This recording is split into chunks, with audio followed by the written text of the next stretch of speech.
तो विद्यार्थीगण, आपको याद होगा कि मैंने विगत क्लास में आपको कहा, यदि आप चाहते हैं बेहतर तैयारी करना, यदि आप चाहते हैं शिक्षक के पद को अपने लिए सुरक्षित करना,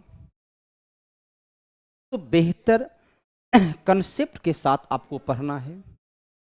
क्या क्या पढ़ना है उस विषय पर मैंने विगत क्लास में आपको वीडियो में बतलाया था। आज उसी को आगे बढ़ा रहे हैं ताकि आपको पहले ये जानकारी प्राप्त हो अच्छी तरह से कि किन किन पॉइंट पर मुझे विशेष ध्यान देना है, फोकस करना है, ताकि इस पद से जुड़े हुए जो सवाल आपके सामने बीपीएससी के द्वारा पूछा जाए, चाहे वो जितने भी स्टैंडर्ड के हों, 6 से लेकर ग्रेजुएट के लेवल तक का हो या सब्सिडी पेपर से लेकर इंटर तक का हो, उसका पूरे कॉन्फिडेंस के साथ आप उत्तर दे सकें। और उत्तर दे तभी दे पाएंगे, जैसा कि आपने सुना होगा बीपीएससी का अध्यक्ष का क्या बयान था कि मैं तुक्का मारने नहीं दूंगा, मैं तुक्का मारने नहीं दूंगा।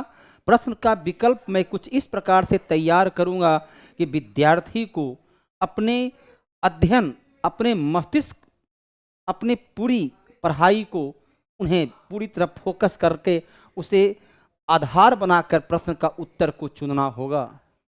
तुक्का मारने नहीं दूंगा अर्थात प्रश्न कन्फ्यूजन का होगा, अर्थात प्रश्न का विकल्प एक से अधिक सही होगा, उसमें सबसे सही विकल्प का चयन करना होगा।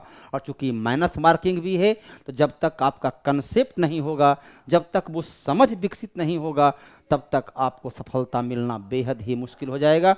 माइनस मार्किंग से यदि बचना है तो कंसेप्ट को तैयार करना होगा, और कंसेप्ट के लिए अनुभव की जरूरत होती है, कंसेप्ट के लिए तार्किक नॉलेज की जरूरत होती है, कंसेप्ट के लिए पूरी विश्लेषणात्मक तरीके से अध्ययन की, और वो आपको बहुत कम जगह उपलब्ध है। मार्केट में भीड़ तो बहुत है, लेकिन उस भीड़ का हिस्सा नहीं।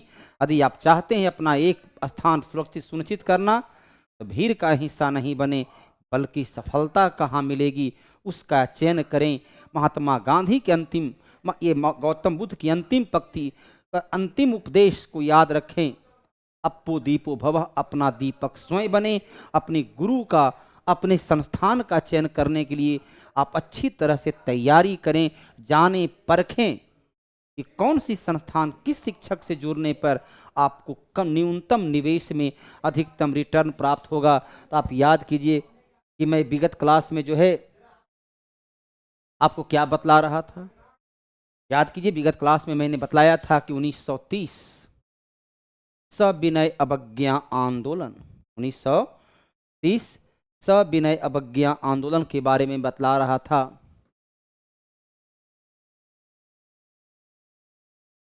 सविनय अवज्ञा आंदोलन की चर्चा मैं विगत क्लास में आपको किया था।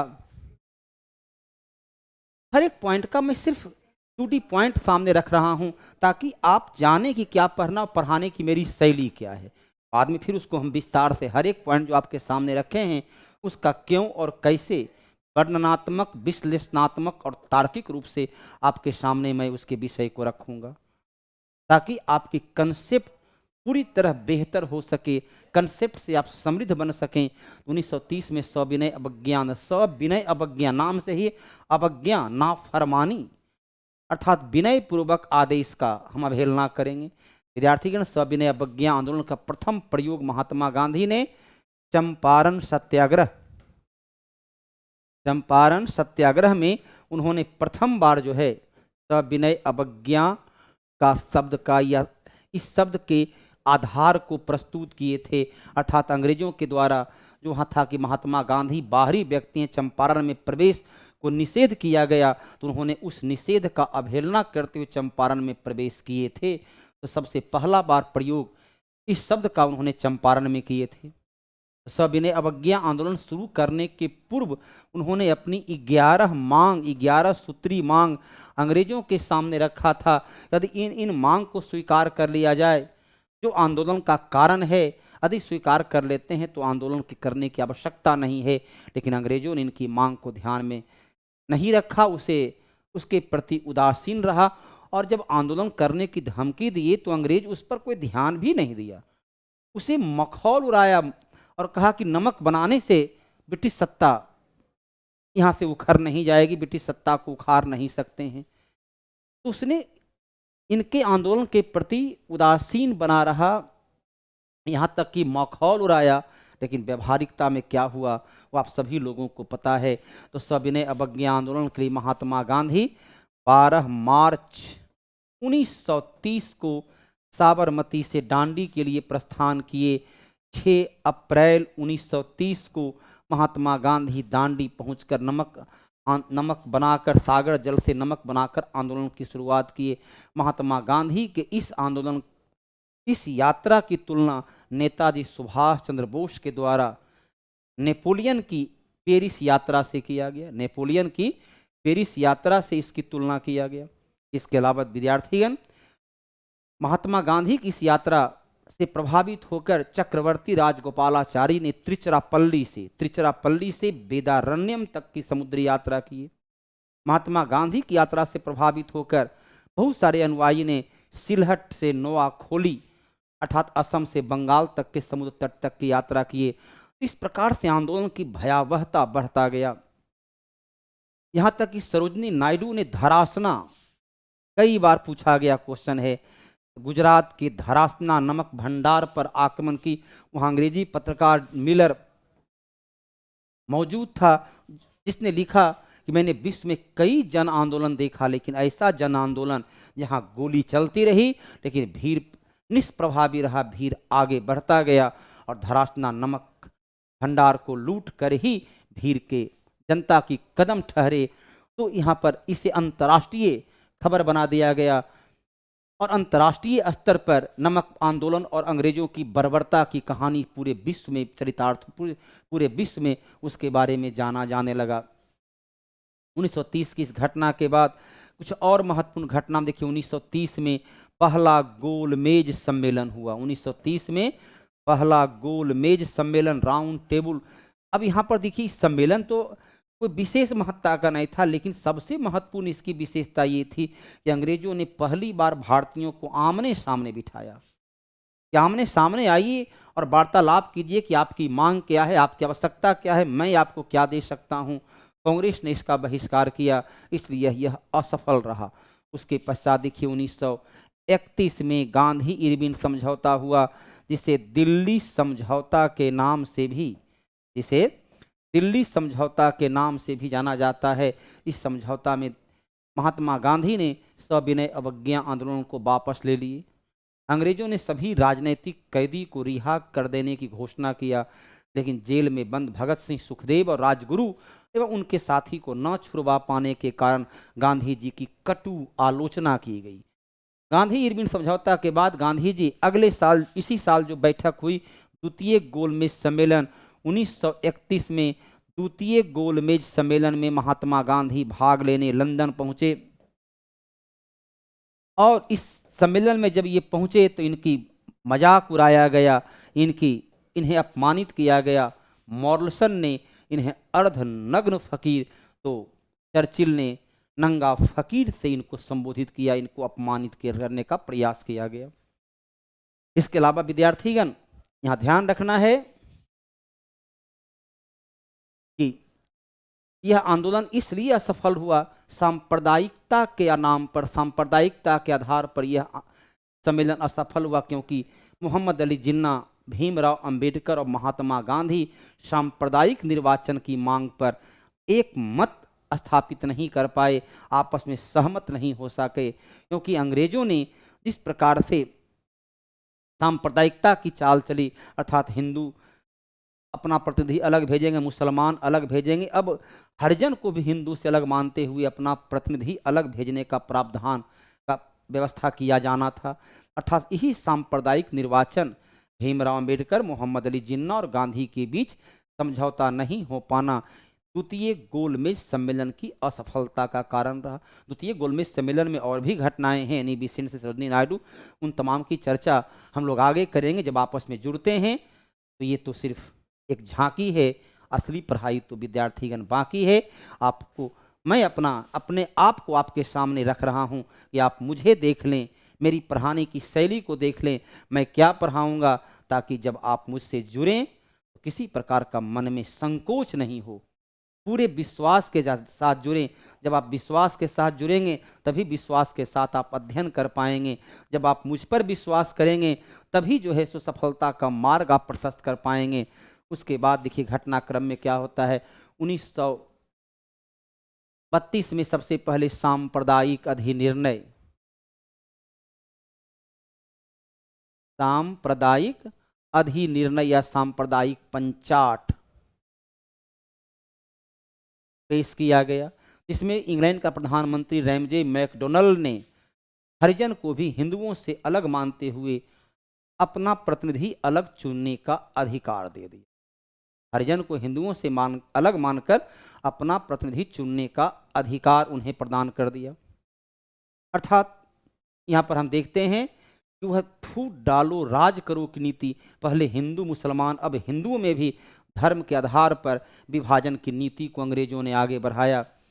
इस घटना के विरोध में, इस निर्णय के विरोध में महात्मा गांधी पूना में भूख हड़ताल पर बैठ गए।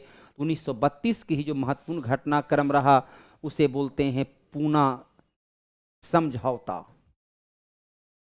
महात्मा गांधी सितंबर महीना में भूख हड़ताल पर बैठ गए और अंततोगत्वा डॉक्टर भीमराव अंबेडकर एवं महात्मा गांधी के बीच जो समझौता हुआ वह पूना समझौता के नाम से जाना गया, जिसकी मीडिएटर के रूप में काम किए थे पंडित मदन मोहन मालवीय। और इसमें क्या क्या घटनाक्रम बचा हम लोग फिर आगे पढ़ेंगे। अगला जो है 1932 में तृतीय गोलमेज सम्मेलन हुआ। 1932 में तृतीय गोलमेज सम्मेलन हुआ। इसका भी कांग्रेस और महात्मा गांधी के द्वारा बहिष्कार किया गया। तीनों गोलमेज सम्मेलन में कई व्यक्ति शामिल हुए, उसमें एक व्यक्ति थे भीमराव अंबेडकर, जो तीनों गोलमेज सम्मेलन में शामिल हुए। 1932 के बाद की जो घटनाक्रम है, महात्मा गांधी जब वापस भारत आए तो एक बार पुनः सविनय अवज्ञा आंदोलन शुरू किए, लेकिन जनता का सहयोग नहीं मिलने के कारण 1934 में महात्मा गांधी सविनय अवज्ञा आंदोलन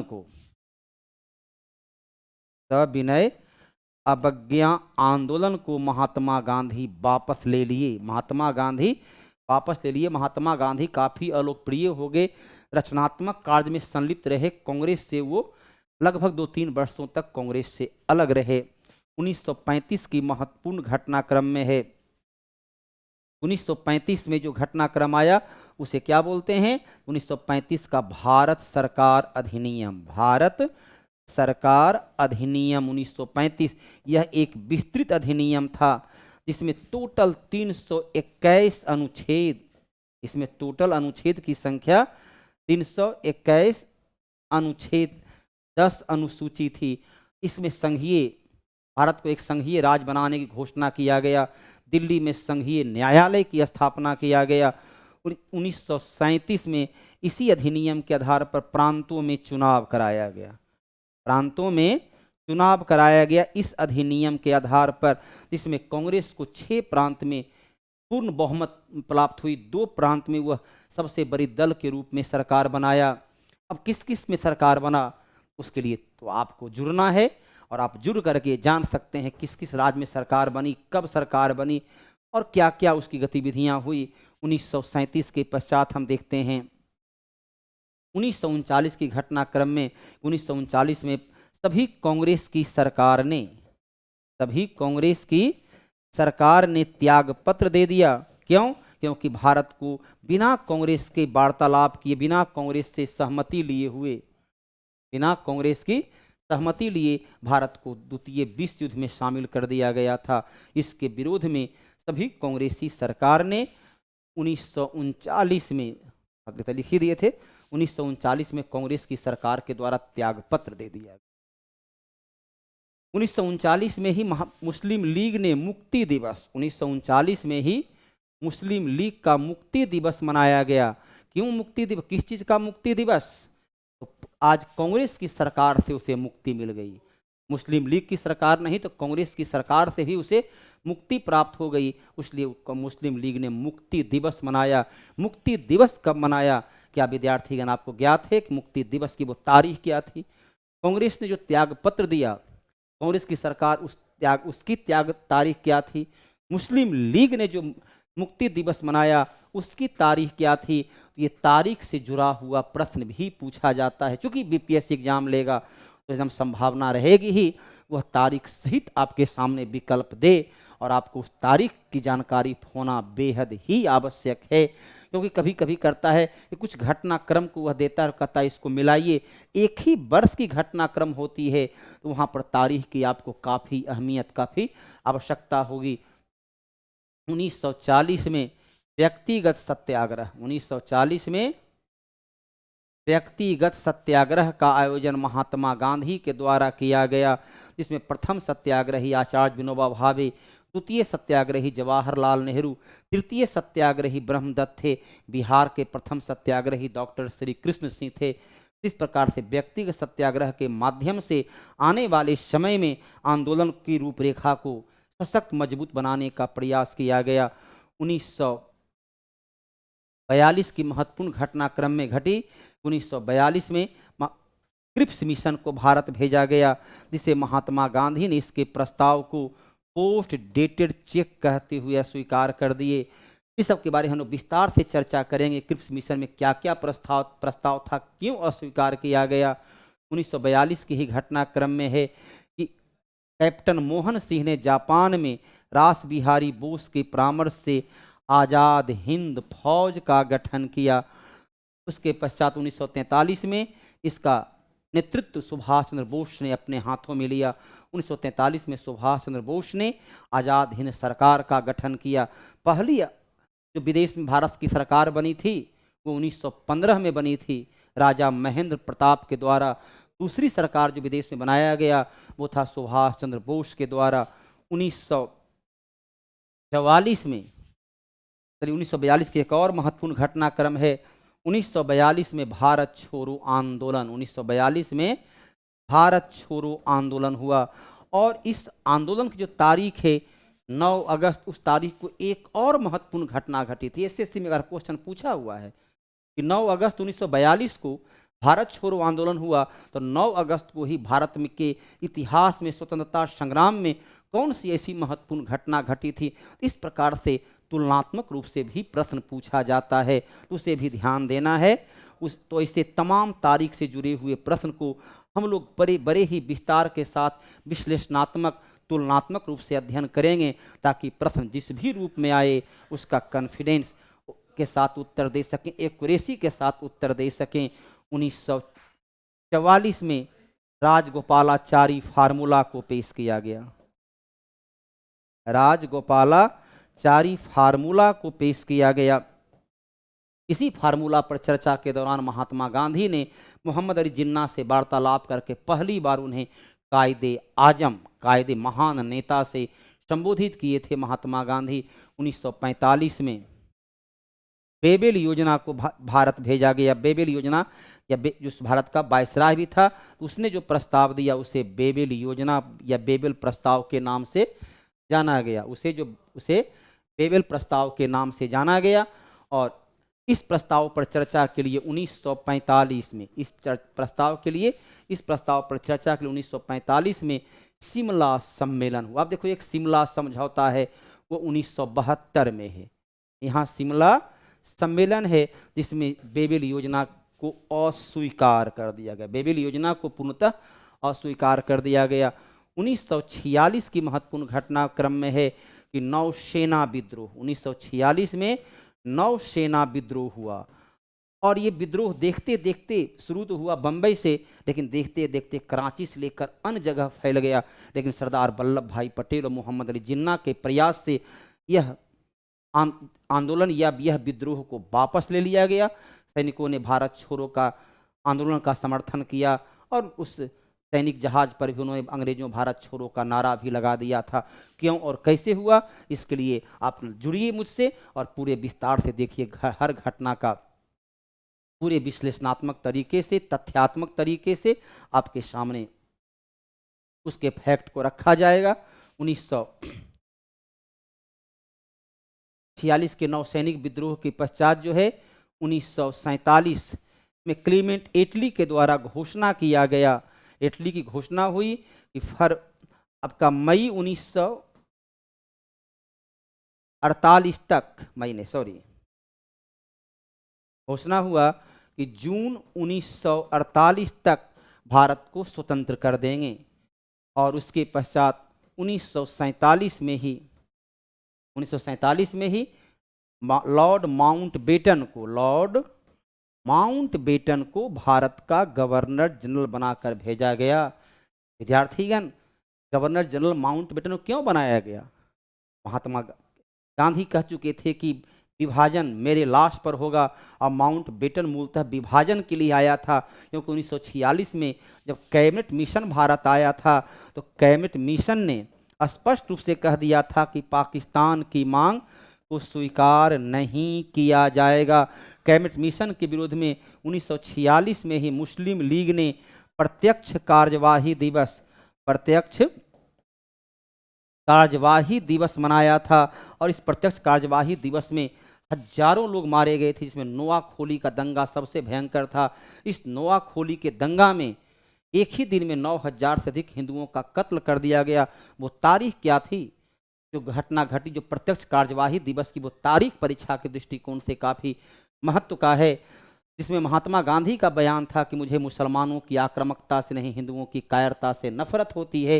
ये थी नोआखोली की महत्वपूर्ण घटनाक्रम। तो ये 1946 में हुआ। इसकी तारीख से जुड़ा हुआ प्रश्न आपके सामने आएगा और उसका जवाब आपको शिद्दत से देना होगा। बस मुझसे जुड़िए और उसका लाभ उठाइए। अगला जो है 1947 में माउंटबेटन ने जो भारत के विभाजन का प्लान प्रस्तुत किया, उसे बाल्कन प्लान के नाम से जाना गया। बाल्कन प्लान क्या है, उसको फिर वही है कि आप उस जुड़िए तो हम लोग बाल्कन प्लान के बारे में चर्चा करेंगे। और लॉर्ड माउंटबेटन की योजना के आधार पर ही भारत की विभाजन की रूपरेखा तय किया गया। और अंततः गत्वा क्या हुआ, 18 जुलाई 1947 को भारतीय स्वतंत्रता अधिनियम को पास किया गया। भारतीय स्वतंत्रता अधिनियम को पास किया गया। तो विद्यार्थीगण, अब आपने देखा कि मेरे पढ़ाने का तरीका क्या है। आपने देखा कि मैं कैसे तथ्य और फैक्ट को क्रमिक रूप से आपके सामने रखता हूं। आपने देखा तो पढ़ाने के दरमियान जो है तारीख, ईस्वी सन का और तुलनात्मक रूप से कैसे प्रयोग की जा सकती है, कैसे क्वेश्चन के रूप में पूछा जा सकता है। तो यदि आप चाहते हैं इस क्षेत्र में पारंगत बनना, हर प्रश्न का पूरी 100% उत्तर देना, पूरे कॉन्फिडेंस के साथ, बिना माइनस मार्किंग के उत्तर देना, बिना भय पाले हुए उत्तर देना, बिना किसी निराशा के सफलता की ओर आगे बढ़ना, अपने माँ पिता के लाडला बनना, माँ पिता के गौरव का प्रतीक बनना, राष्ट्र के निर्माण में अपना योगदान देना। तो आप आइए मेरे साथ जुड़िए और मेरे साथ देखिए यहाँ तमाम टीम मौजूद हैं। सभी अपने अपने क्षेत्र के महारथ हैं। सभी जो है मोस्ट रूप से देखा जाए तो पावरफुल व्यक्ति हैं। किस क्षेत्र में? ये कोई आर्थिक सत्ता यहाँ नहीं, कोई राजनीतिक सत्ता नहीं, बल्कि बौद्धिक और अपने विषयगत क्षेत्र के पावरफुल व्यक्ति हैं, जो अपने अपने क्षेत्र के एक्सपर्ट हैं, अनुभवी हैं, और अपने अनुभव से आपको उस ऊंचाई के शिखर तक पहुंचा सकते हैं जिसकी कामना, जिसकी अरमान, जिसके स्वप्न लेकर आप प्रत्येक दिन सोते हैं।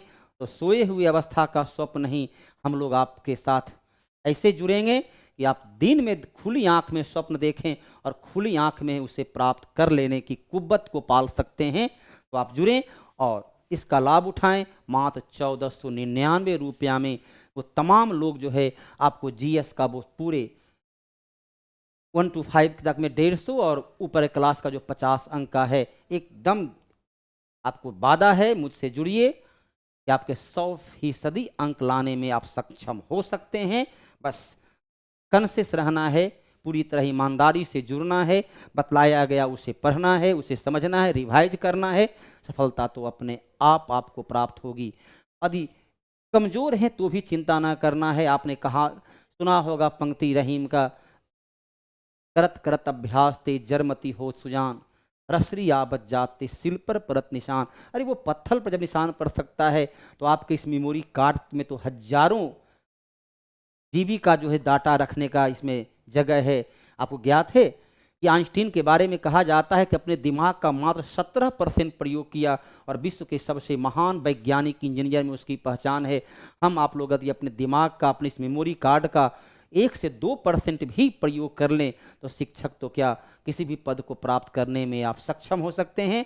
तो आप आगे भी हमसे जुड़े रहिए। इसी प्रकार मैं अगले दिन पुनः आपके सामने राज व्यवस्था पॉलिटी का विषय क्षेत्र को लेकर आऊँगा, उसमें क्या क्या पढ़ना है, ताकि उसके बारे में भी आपको एक सामान्य जानकारी दी जा सके। आज की मुलाकात बस इतनी, कर लेना बातें कल चाहे जितनी। धन्यवाद।